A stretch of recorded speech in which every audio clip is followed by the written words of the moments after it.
This is China Tech Talk, a weekly discussion of technology and startups in China. I am John Artman. And I'm Matthew Brennan. And so this week we're continuing from one of our first episodes, talking about bike sharing. So last episode we were kind of a little bit, honestly speaking, a bit all over the place in terms of talking about what they are, some of the players, and really what is going on with the market. And so this week we thought we'd take a look at first looking at some numbers, and then looking at what is the business model, and can we expect any government regulation. And so looking a little bit deeper into bike sharing. But first we wanted to start, we're just going to throw a bunch of numbers at you. And so Matt, why don't you kick us off? Oh, come on, John. We weren't that bad last time. I think we did a pretty good job getting the basics down, if you ask me. I think we were fantastic. So, John, just before we jump into it, we have a comment from one of our listeners, actually, that I think was that came through the China Channel WeChat account there, from Daniel, who's, I think, based in Shenzhen, from what I can work out. Last episode, you were talking about bike sharing being an inaccurate term, that you think bike renting is the appropriate term here. So he's addressing this point. I still think bike share is the correct name. Although you rent the bike itself, the shared effort is the distribution and placement of the bikes. It's the same distinction between car rentals and car sharing systems. When you drop off and pick up, it's a transaction brokered by the company at designated locations. It's a rental. When the drop-off location and handoff is entirely managed between the consumers themselves, in a pass-it-on type effect, I believe sharing is the correct term. Yeah, and I think Daniel makes some good points. I don't think that it's compelling enough to say, okay, one term is the correct term, bike sharing versus bike rental. I think that it's still. I would say that my point still stands. I think that you could rent a car from a company, without having a designated location, because again, it's not your car. It's a company's car. It's not an individual's bike. It's a company's bike. And so I think, Daniel, your point is well made and well taken. But I think at this point, it's kind of splitting hairs in a sense, where at the end of the day, it really doesn't matter kind of what we call it, bike sharing or bike rental. These are just, I don't know, I'm getting a bit philosophical here, but these are just words to describe a phenomenon. And so from my point of view, I still think that rental is the better way to think about it, because it's a company allowing you to use their property for a certain period of time for a certain amount of money. I think the best argument for calling it bike sharing, or anything in terms of the sharing economy is thinking about it in terms of a shared resource. So we're sharing this resource, but even then, I think that's still a bit thin in terms of the logic behind that. Okay. Well, I think it's awesome that Daniel reached out to us and wrote that comment. And I'd really appreciate if any of the listeners, if you disagree vehemently with any of the points that we're making, I'm sure you will, because sometimes, we're not always 100% correct. I try, but try very hard. But okay. I admit it. Sometimes I can be wrong. And if I am wrong, or if you think John's wrong, then please let us know. Okay, and we're very happy to read out comments that we feel are making valid points. Exactly. I think that's a very important part of the interaction that we want to build on through doing this. But okay, let's get some numbers down. Yes, let's do that. Let's just go through in rapid succession a couple of questions. Right, so we know the market leaders are Ofo and Mobike, right? Yes. So I guess we'll be focusing mostly on them. It's difficult to get data on these guys as it is, as we're going to go into later on. But trying to get data and stats on the little guys in this market is, yeah, I'm not going to even bother to try and do that. So, um, so how many users are these guys have they got right now? Yeah, let's start there. So, according to a report by iResearch that was released at the end of March, according to them, Mobike has 7 million, so 7.6 million users, and OFO has 3.9 million users. But the thing is, with this number, I want to point out that that in terms of users, so I research, from what I gather, they are basically doing something like Nielsen kind of does with TV back in the States, where they have panelists that they talk to on a regular basis, asking them, what applications are you using, how are you using your mobile phone. And so this number, I mean, it's third party research, and iResearch is fairly reliable in general. Than one of the more respected information outlets when it comes to this type of research. So that's pretty much all the numbers that we have in terms of actual users. But Matt, what about bikes on the street? Bikes on the street. Okay. So Mobike said they had 3 million bikes recently. That's a number from them. I don't have anything from OFO like that that I've seen recently. But I tend to trust the data that comes directly from these companies rather than estimations. And there's various reasons for that. It'd be pretty hard to estimate the number of bikes. And we know that, for example, Mobike's already in 50 cities. Yeah.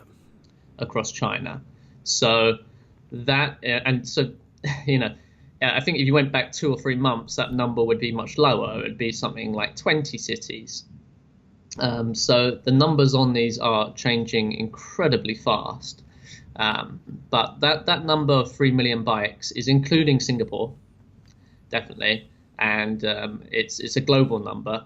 And it is a quite recent number. I think it's like a week or two old. So I would count that as being, for them, quite reliable. Yeah, and whereas OFO, actually, I wasn't able to find any numbers on the total number of bicycles they have on the streets. I mean, again, just to kind of another example of how muddy some of this information is. There was a recent report released by an American firm saying that OFO has 1.1 million bicycles and Mobike only has 800,000 bicycles, and so these numbers are very much at odds with some of the numbers that we just heard from that Matt you just told us. But they claim that OFO has about 27.5% of the country's total bicycles, whereas Mobike has 20%.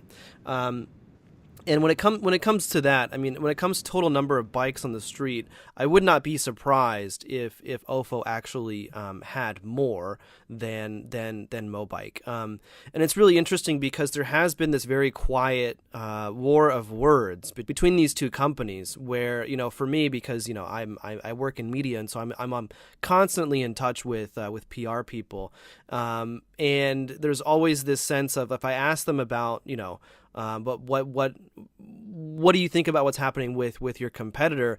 They won't be so direct about they're not going to call them out directly about giving out some suspect numbers, but they are always very skeptical. They're always very skeptical when it comes to their competitor. And so you have OFO, for example. They were recently featured in an article about how they were partnering up with the UNDP, and in that article it says OFO is the biggest. OFO, has the most number of bikes and the most number of users. But when you look at it, when you look at the data is just not clear at all about who is actually leading in the market right now. Yeah, Yeah, and exactly. I think the informal, when you go out on the street yourself, I travel across China a lot. I'm in Shenzhen now. I was in Chengdu a couple of weeks ago. I'll be in Shanghai next week. So I do personally get a sense of what's going on in different parts of China, and it's difficult to tell. Yeah, they've both got a lot of bikes on the street. I wouldn't put one of them above the other in terms of just informally what you can see. What it really comes down to is going to be business model, and revenues. And so when it comes to who is actually going to win, if there is actually going to be a winner in this market, I think the bigger question is going to be profitability, and whether or not these companies can survive in the longer term. I think that perhaps a little bit later we can talk about some of the parallels between Didi and Uber. But for the moment, I just want to say I think it's quite different. Yeah, well, I think we'll go into that in a bit. The numbers we do know, the numbers we can be 100% sure of, are the deposits that these guys charge, which for Mobike is 300 yuan. So that's a deposit you need to put into the app in order to start renting those bikes. And for OFO, I think it was 100 yuan. Yeah, 90. Yeah, 90. Yeah, so 299 for Mobike and 99 for OFO. Oh, okay. So I stand corrected. It's one kwai. But so we're roughly looking. Those are key numbers that we need to put into our spreadsheet. And the price per ride is pretty clear. The price per ride is for these guys is 1 yuan right now, or 0.5 yuan, depending on the mode of the bike that you're using. Right. So, for example, Mobike has Mobike Lite, which is a basket, and that's 0.5, and then it's 1 for the per half hour, I think it is, right? So, or yuan for the normal standard classic model of the bike without the basket. OFO has a similar thing. Having said that, a lot of them there's a lot of subsidizing going on now, a lot of free rides. They're constantly doing promotions where it's free at the weekend, or they even have what they call the red envelope bikes, where they will basically pay you to ride the bike almost. Right. So there's definitely heavy subsidizing going on right now. Yeah, and that's one of the common themes that we see a lot in markets in China, and especially when we're looking at the internet, anything related to mobile payments and things like that, where it really is, in a sense, kind of, I would say a race to the bottom isn't quite the right phrase here, but a race to to be the biggest. And so what happens is, and you saw this back in 2014 as well, even before Uber had entered the market, with Didi and Kuaidi. They were just subsidizing drivers, subsidizing rides, giving out so many discounts in order to attract users. And their motivation back then was a bit different in a sense, because they were also trying to get people to actually use WeChat Pay and Alipay. But the same theme is still applicable here, where you have these two companies who are offering, in a sense, very similar products. In terms of product differentiation, maybe we can talk about that in a second, but there isn't that big of a difference. At the end of the day, they're just bikes. And so what they're doing is through the application experience, through partnerships with other companies, and then, as you say, just offering free rides all over the place is really kind of how they're growing.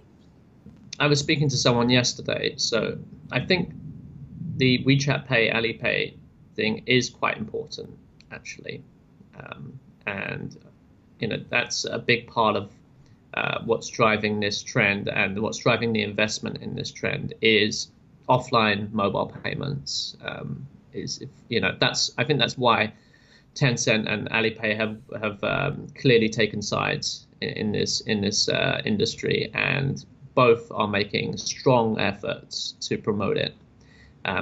The bike sharing fits very, very nicely with their long-term strategy of making China into a cashless society and making their payment options the market-leading ones, which they already are, but strengthening that position even further. For them, they need to build the habit in Chinese users of using Alipay, using WeChat Pay offline, not just for directly in convenience stores, but in a wide variety of scenarios. And these sort of IoT or connected devices scenarios are just starting to open up now in China. And Mobike and Ofo are two clear examples of this.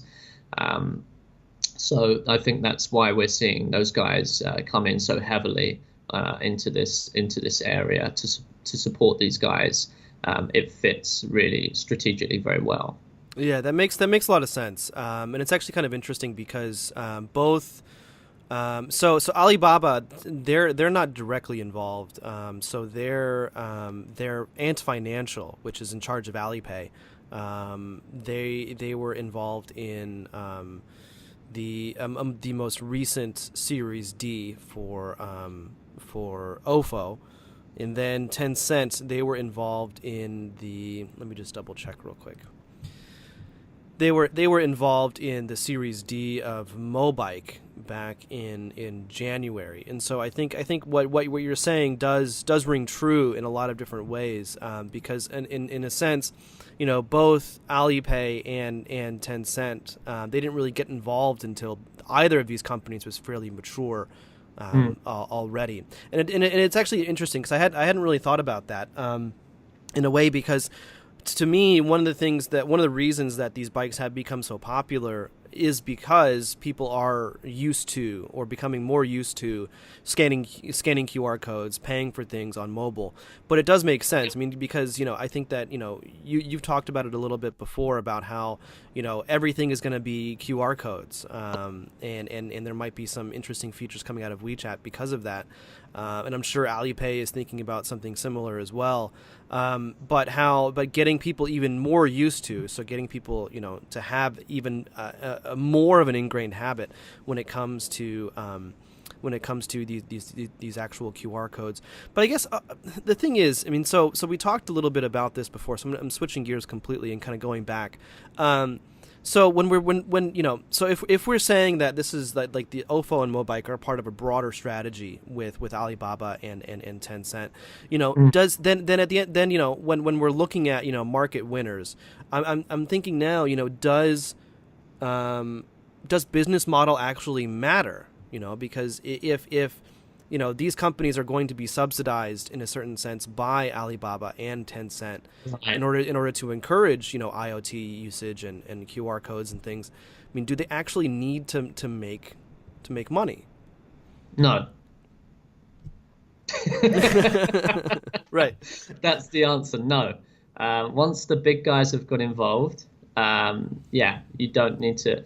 It's very clear that having Tencent or Alibaba or Ant Financial here, which are a little bit separate, but we can think of them almost Right. as this. Here, if A or T are behind you in China, and it's clear that your goals are aligned with their goals strategically, that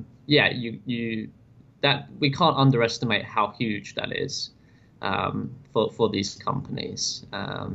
So they, in terms of that changes the picture for the investments completely, I think. Yeah, it does, and I have to wonder. I mean, like when we're so a lot of what I think about in my job is about venture capital, because that in a certain sense that is really what is driving the innovation economy, if you will. And so one of my questions is, so when we're looking at VCs that were involved from the very beginning, like where is their exit going to come from? Is Mobike going to be bought? Is Ofo going to be bought? I mean, because basically, when it comes to exits, there's two ways to do it. There's being bought or there's going public. And so I think I'm really kind of curious from the VC side, what kind of they're going to be getting out of this. And quick plug actually, because I'm in the middle of organizing an investor panel about bike sharing that we're going to have here in Beijing sometime later, maybe this month or next month. But this is one of those questions that I have in my head this entire time. So when you're looking at the investors, what are they going to be getting out of this? If it's not going to be profitable, and is someone are they going to sell the companies? Are they going to, as the speculation has been, are they going to merge, or how exactly is that actually going to end up playing out? Let's go perhaps. Let's. I think we should go back and look at the revenue streams here first. Cool. And yeah. that be and then look at later how they can exit, because we haven't actually covered that. I think it's pretty important to stress the number of ways that this can be monetized. What are the possibilities here in terms of generating revenue from what these guys are doing? So there's actually many ways, I believe, that they can monetize what they're doing. I think it's actually a very, very nice area. First, we obviously have the revenue they're generating from the rides themselves. Yeah, which is fairly obvious. You've got to pay when you use the bike. It's very straightforward. Right now, that's a very low amount. It's 1 yuan, which is a tiny amount of money. We're getting high volume on these bikes. I mentioned the average bike is being used several times a day. That's actually a key statistic which I've seen estimations on, but again, nothing that I feel is too reliable. But I think it's fair to say that the average bike is being used several times a day. I would guess like 2-3 times a day. It would be something realistic for the average. So that's generating revenue. Now in the future, obviously now they're in a period of highly intensive competition, which means, as we mentioned before, they're actually subsidizing users in many cases. But 5 years down the road, that's probably the market will be quite settled. Or 3 years down the road, it's probably going to be quite settled. And I think we can expect that price to go up. I don't think that's a long-term price, is my guess. Yeah, I mean, it couldn't be. I mean, if they're aiming for profitability or just decreasing the amount of money they're losing, it would have to be. They would have to raise the price. Right, and I think raising the price to 2 yuan, 3 yuan, perhaps even up to 5 yuan. I don't know, but certainly doubling or tripling that price is quite realistic. Yeah. Yeah, no, I tend to agree. I think two renminbi. I think three renminbi is probably pushing it, but 2 renminbi for let's say an hour would not be I think above and beyond what people would be willing to pay for that service. But the thing is, I mean, I think that again, the problem there is that they will see their user numbers go down. And a lot of it right now is because it's so cheap, it's so easy, and people are very willing to just pay. Yeah, fine, 0.5 renminbi, 1 renminbi for a 10-15 minute ride is no problem. But once that number starts going up a little bit, people are going to be less willing to actually use it. And again, similar with a lot of the ride hailing, where DD is the dominant, but the prices have gone up significantly. And it's no longer as easy to use as it was. So I think in terms of so the revenue is there. I mean, obviously, as you say, that they are actually bringing in revenue. But again, is that enough to pay for the cost of operation? No. Exactly. and once they do stop, once they are no longer able to subsidize users, once they are forced to raise the prices, it'll be interesting to see kind of what that growth trajectory is going to be. I mean, obviously it's going to slow down, but how fast, or to what degree. Okay, so we have that. We have the deposit that people are paying. So this, for Mobike in particular, it's 3 times what it is for OFO, and well, the bikes are sturdier bikes. They're more valuable bikes. So that's the justification for that, I believe. But once we take this deposit and then we multiply it over millions and millions and millions of people, this deposit becomes a very significant part of the business model, I believe. And so what is interesting is what recently, Ofo and some other bike players have teamed up with Ant Financial to offer through there, and they've actually taken the deposit out of the equation if you have a good credit score with Sesame Credit. But that credit score, it's 650 if I recall correctly, and it's actually not that difficult. I mean, like, you have to have a pretty poor track record to have anything less than 650. Looking at the deposits themselves, I mean, like you mentioned that it is part of the business model, and there's been a lot of speculation about whether or not these companies have actually are actually keeping these deposits safe as they say they are. I mean, they claim that they're in separate bank accounts, completely separate from all of their operating funds. And that they're only being used as deposits. The government has come out on several occasions. Various city governments have come out on various occasions saying, we are paying attention to this. We want to make sure that these companies are keeping user deposits safe. And there was a big thing a couple months ago, earlier this year, where a very small bike sharing company actually went out of business. I mean, in less than a month, and one of the original investors basically just took off with all the cash. And interestingly enough, this, according to Chinese contract law, what he did was kind of sort of legal. But because of that, they were not able to process deposit refunds for quite some time, and I think that they were able to ameliorate or to rectify that issue later. But it really kind of raised a lot of questions in a lot of people's minds. So, like, what exactly are they doing with the deposit money? And after that, Mobike and Ofo and some of the other players, they came out and they mentioned, no, we're keeping them all separate. Whether or not to believe them is a different question. I mean, it's not. I mean, the only proof that we can have is if they actually go and show us these bank accounts where they are. But whether or not they are actually part of the business model, I think is still kind of in question. Definitely, there's a large sum of money there, even if they are keeping it,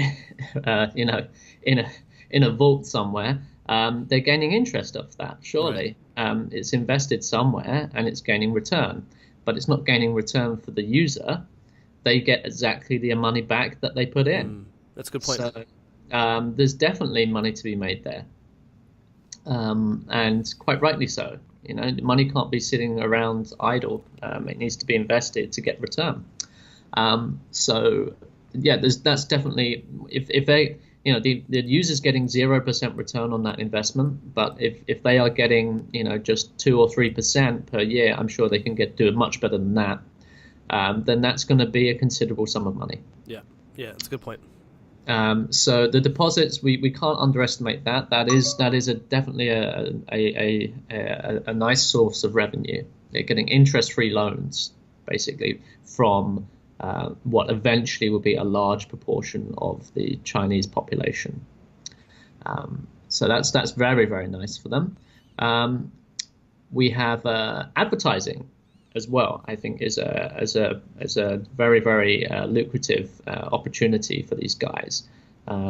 They're not really doing too much advertising right now, but they have an app that people are opening up several times a day. That's a lot of valuable real estate that can be used for advertising. Yeah. They have bikes, which are literally everywhere in major cities across China.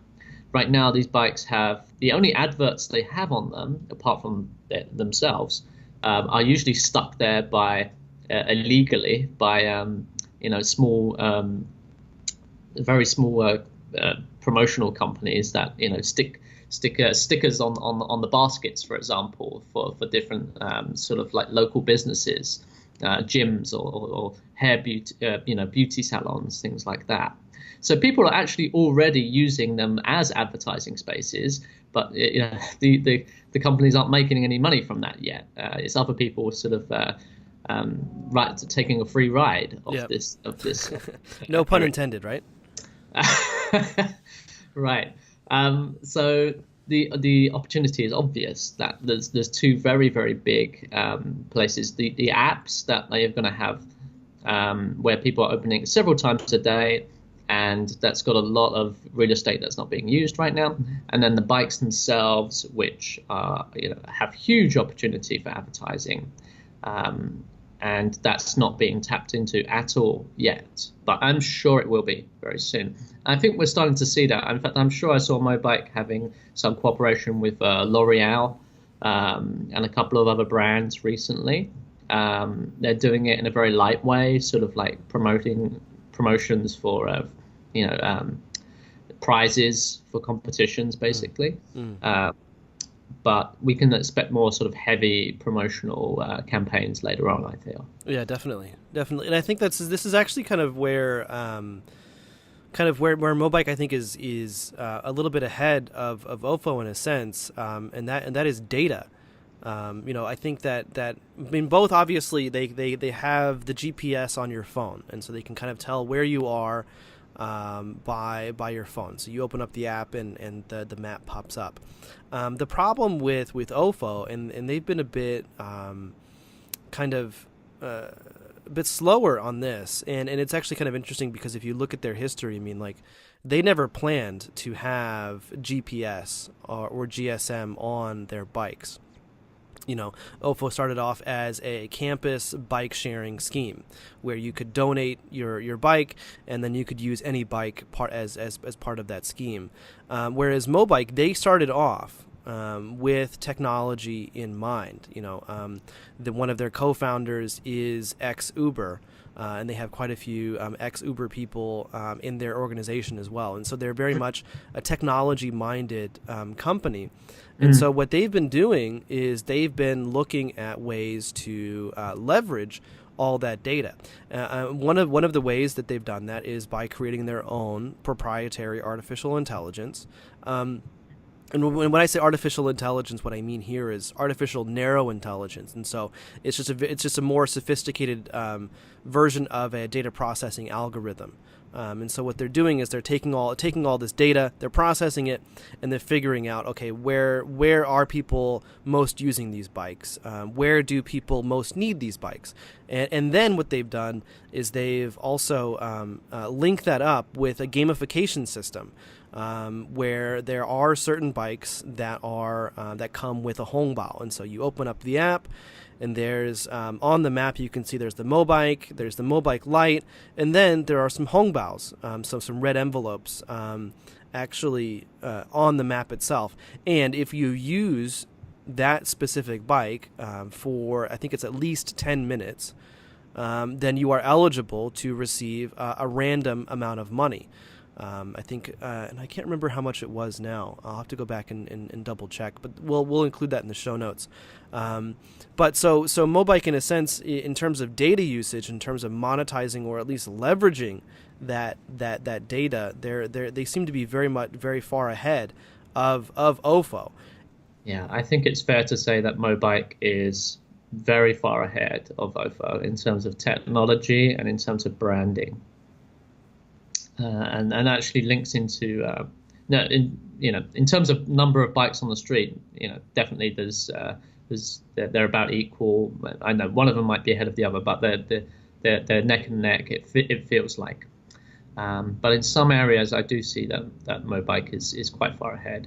That leads into the sort of next one, which is in-app e-commerce. I do think there is a potential in the future for them to be doing more than just making payments for bikes in those apps or their mini programs, because these are apps that people are opening on a daily basis for many users, and and they're making payments for these apps already, micropayments. So I believe there is some scope for them to be doing also other forms of transactions on those apps. How that actually plays out, I don't know. We'll have to see. Originally, I remember when I was doing research on this area in November, one of the little players, the small local bike companies, they were actually, had a full e-commerce store built into their app. As you could get onto a bike and you could buy some walnuts on the app. And yeah, that really, I was like, wow, okay, that's interesting. But the potential is there. I'm not saying that Mobike's going to start selling walnuts, but there's definitely potential there for them to be doing some type of transaction, whether that's phone top up or something that's kind of simple and easy, that would fit somehow with what they're doing. I think there is a bit of scope there for direct e-commerce. And then finally, we have the sort of brands that they're building. And this is where Mobike has done, I think, a lot more than Ofo right now in terms of they're collaborating with restaurant chains, rather. Wagas is working with them. They're doing public artworks in different spaces. They're linking up with, they're building a brand. They're building a lifestyle brand around what they're doing. And for both of these key players and the small players, that's very doable because what they represent is a healthy lifestyle to many people. I think of exercise and a more sustainable way of commuting from A to B. Yeah. One that's environmentally friendly, one that's good for you, good for your body as well. And so, and they're cool. They're technology firms, right? So, and they're from China. Let's not underestimate that. This is not. It's a little bit different. They're brands that China technology brands. I think that young Chinese people can be proud of. So all of these factors can play into this, and I think there's a lot of opportunity for them to move into other areas. I could definitely see Mobike stores opening up where they're selling loads and loads of merchandise in the future, and the same for Ofo, right? They could be selling clothing. They could be selling all kinds of branded products around what they've built. Yeah, we haven't of that yet, but I feel we will we're starting to see it, and I think it's going to become quite big actually. Yeah, no, and that's really interesting as well, because I do agree that Mobike, in terms of brand, they do seem a bit stronger, but I think that it's interesting because when asked, so someone from DST was asked at a public panel a couple months ago in Hong Kong, why they chose to invest in Ofo. One of the things that they mentioned was that, it's cheaper. Ofo is cheaper than Mobike, and so I wonder. It's actually kind of interesting. So Mobike is kind of positioning itself as the higher end brand, and so the bikes are a bit more expensive, but they're also made a little bit better. They're much more sturdy than the Ofo bikes, whereas Ofo perhaps is positioning itself as a bit more of a bike for the masses. So they're cheaper now with the integration with Alipay. They're much easier to use, and so it could be that's really kind of how they're going to differentiate themselves in terms of brand. Is that Mobike is kind of the brand that represents China's consumption upgrade, whereas Ofo is the brand that represents just the common people. The masses. Yeah. Very communist ideal. Yeah, too bad. Terminology. Too bad they're not red. Well, cool. So there's a few more points that we want to cover. So I think that one of the big ones as well. So we've talked about we've given you guys the numbers, we've given you guys some insight into kind of what like how they're making money, but then the next big piece of that puzzle is going to be government regulation, and I think that one of the really interesting things about technology and startups in China is that in a lot of ways and in a lot of areas, the government is very hands off until it becomes a bit of a problem, and it's a bit different with the ride hailing, and maybe we can talk about that. But with the bikes, it's actually really interesting because it's only just recently that local governments have really started to step in and say, hey, wait a second, guys, you need to slow down a little bit here. It's too messy. There's too much going on, and in some cases, even people are kids even are putting themselves into danger. In part, I wouldn't say because of the bikes, but they're using the bikes and they're getting hurt. So it's actually kind of interesting to see how the government is reacting to this. And it's taken, it's been about a year since this bike sharing phenomenon really started. Yeah, definitely. I'm surprised that they've been so slow. Having said that, in the previous podcast, we mentioned reasons why they'd be very supportive in general of what's going on. So perhaps that's playing a factor.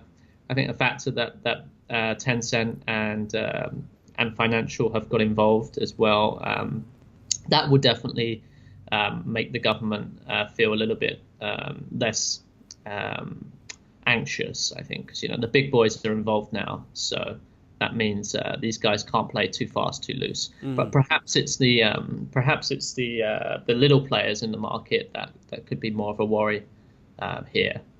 But yeah, I mean, there certainly will be more and more regulation in this area. That's for sure. And we're starting to see that. It's a common complaint in tier one cities is that these bikes are taking up, too much space. They're impacting pedestrians, right? Actually, I have a theory about that. I do believe that the pictures we see of these seas almost like an ocean of bikes in certain areas. It's kind of crazy to think about that and think, why are these guys doing that? Why would you possibly have so many bikes in such a small area? It doesn't make any sense for the bike companies either, surely. I think they're trying to crowd. I think they're doing this deliberately, is my guess, to crowd out the market, to make the market seem more saturated than it is. Because the bike companies are worried about competitors. So there's actually very low barriers to entry in this market overall. It's not, if you're going to take the OFO route, it's a very low tech, low barrier to entry market. You just need to have capital to buy bikes. Right. That's the main barrier to entry. So these guys need to look at this and feel, we need to give the impression that there's no room in this market for anyone else to come in. And the best way to give that impression is to, have these, what they're doing right now is flood certain areas, major areas with bikes, and give the impression that, okay, there's no room in this market for anyone now. It's well past saturation. So when the market's quietened down and stabilized, I think that incentive will go away. And I think we're starting to see regulation from governments where we're having areas for these bikes to be parked. They're introducing rules where, you have to have a certain number of staff on the street to manage these bikes. Yeah, exactly. So that's a regulation that's definitely going to be enforced more and more, I feel. And as the market itself quietens down in terms of the investment and the speed at which it's growing, I think we're going to see a much more stable and much more government regulated, and long-term sustainability of the number of bikes on the street and the systems in place to stop all these bad aspects that we're seeing right now. Well, and it's really interesting too because both of these companies, their main selling point, and especially at the beginning, was they're dockless, and I think that one of the reasons that the government has been fairly fairly hands off with a lot of these, with a lot of the developments in the market, is in part because they've tried similar schemes themselves. Here in Beijing, there are these red bikes. They're still around, that you can rent. You have to go and buy a special card, and then you use that card when you are unlocking the bike. And then when you're done, you go and you put the bike back and you swipe the card, and then it deducts money from your account. And so the thing is with Ofo and Mobike and these other companies, the main selling point again was that they were dockless, that you could pick it up anywhere and drop it off anywhere. But as we can see, and as you mentioned, it's becoming a bit too much. Where and it's really kind of funny to see how Chinese culture is really in some ways hasn't changed that much, because what you have is that you have people who are just leaving these bikes in random kind of places. And then of course you have what is now kind of like the typical online backlash of saying, oh, China, we don't have it, like the Chinese people don't have like the character is too low, the suzhi tai di, people Chinese people, they just don't care about anything. They're willing to throw these bikes everywhere. And the thing is, I mean, like, at least in Beijing, you don't see that very often. You don't see bikes just kind of, just abused or anything like that.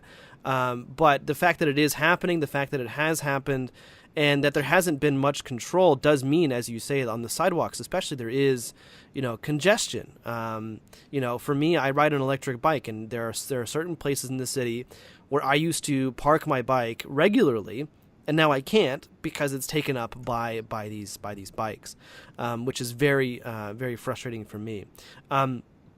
So and it's interesting as well, like what you mentioned, like having more support staff. This is actually a very clever move. I mean, and a lot of regulation is kind of designed to do this. At least it's a very clever move from the government to ensure that smaller players cannot legally operate. And so for Mobike and for Ofo, it's really good, because that means that as they get bigger, as they are able to accumulate more resources, whether that's cash or employees or physical assets, they're actually in a much, they continue to stay in a very good position, and their position even gets better and better as the market gets more regulated, because that means smaller players, it's less likely that a small player is going to come up out of nowhere, and these bigger companies are going to get disrupted. Yeah, so you do have to ask about the smaller players. What's the future for them? I think the future for Ofo and Mobike is pretty bright in the long term. But in the for the smaller players in the market, you do have to question where's their exit. These guys are probably not going to go public. No. Yeah. And so they're looking to get bought by Mobike or Ofo, I would guess. But then this industry, it's not as simple as that. These bikes, each of these brands has a very distinctive bike.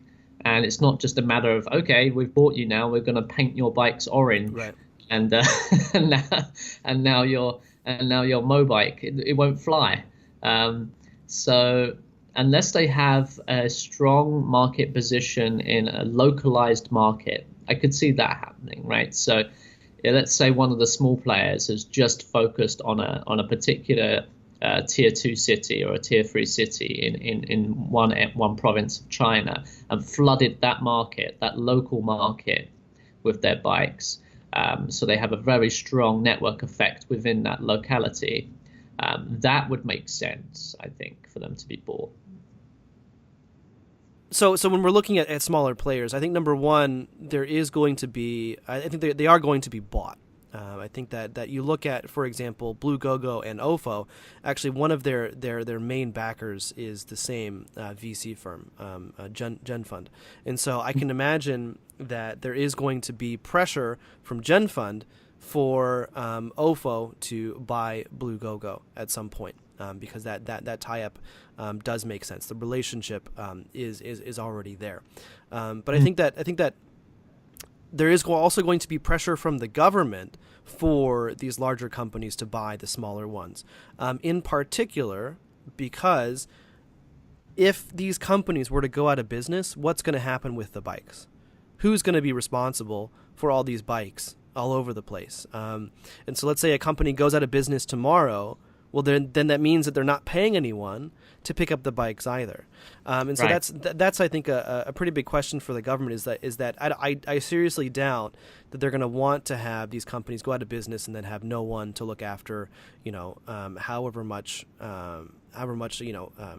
of these bikes they have on the street. So I think we're going to see something very, very similar to what we've seen in many other industries. Ride hailing, group buying are the ones that come to mind most easily, where you have a lot of growth, a lot of big companies get ahead pretty quickly, and then there's a lot of smaller companies, and then as the market really cools down, as it matures, then that's when the consolidation happens, and so you're going to have a lot of these smaller companies being bought up.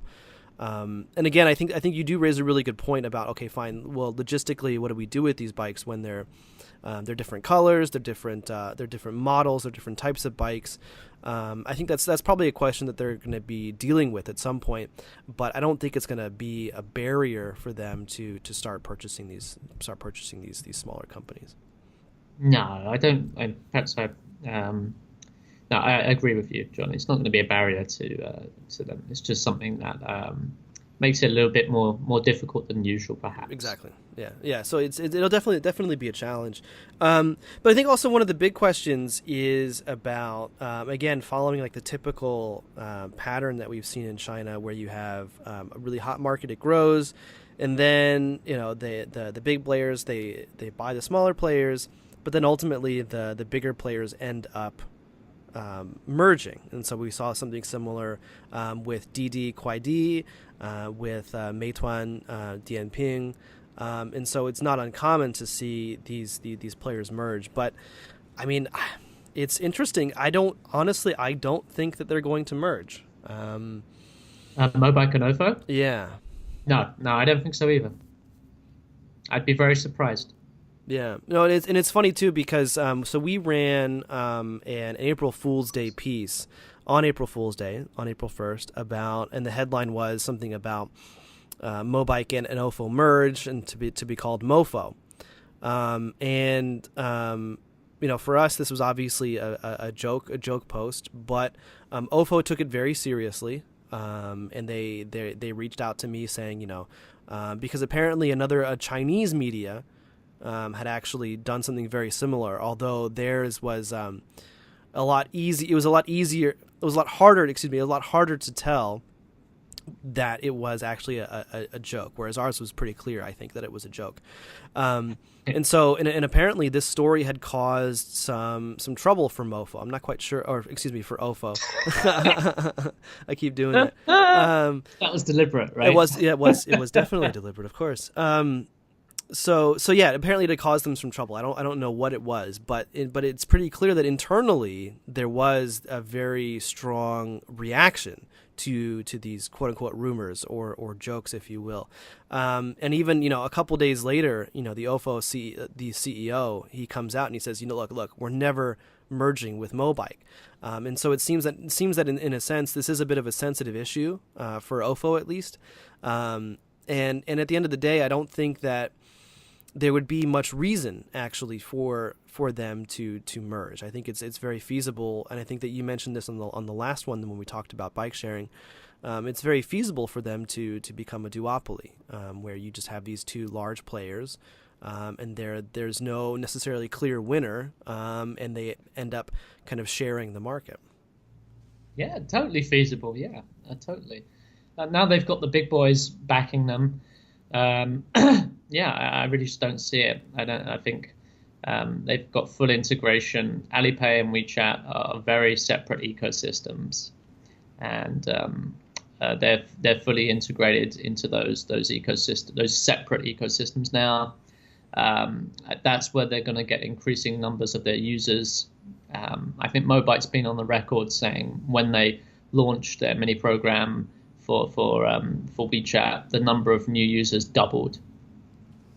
So they're getting, and I think that trend will be stronger and stronger, that they'll just have people scanning the QR codes for using those two apps rather than their native apps, in the short term at least. So yeah, I just don't see it. I don't see what value it can bring. The technology they're using is very, very different. The brands that they have are very, very different. OFO might also have a sort of like, I'm sure they're feeling that, we started this market and, it's kind of ours. Who are these upstarts to Mobike, to come in later and now sort of steal our thunder in some ways. But anyway, in the next podcast that we'll be doing about this area, we'll be having some guests on, right, John? Yes, exactly. So we've been in touch with some people from Mobike and some people from OFO. And so I think that probably the next episode or one very soon after this one, we'll have someone from Mobike, and then probably after that we'll have someone from OFO. And I'm really looking forward to it because it'll be really interesting, because actually we had interviewed them last November for at our TechCrunch event. And the market is very, very different. The companies have evolved evolved in different directions. They're both doing different things than they were back then, and so it'll be interesting to see kind of where they are and how they're looking at the future development of this industry and their businesses. Yeah, totally. I think we've talked a lot about how we feel this industry is playing out, but hearing it from the horse's mouth, hearing it from the companies directly, will be a very interesting perspective. Exactly. Well, all right. Well, I think that's all the time that we have. As always, thank you guys so much for taking the time to listen. If you enjoyed this episode, we would really appreciate it if you gave us a review on iTunes, or maybe gave us a star or a thumbs up wherever it is that you heard it. And if not, if you could share this on social media to tell all your friends about it, we would definitely really appreciate it. Thank you guys for listening, and we'll see you on the next one.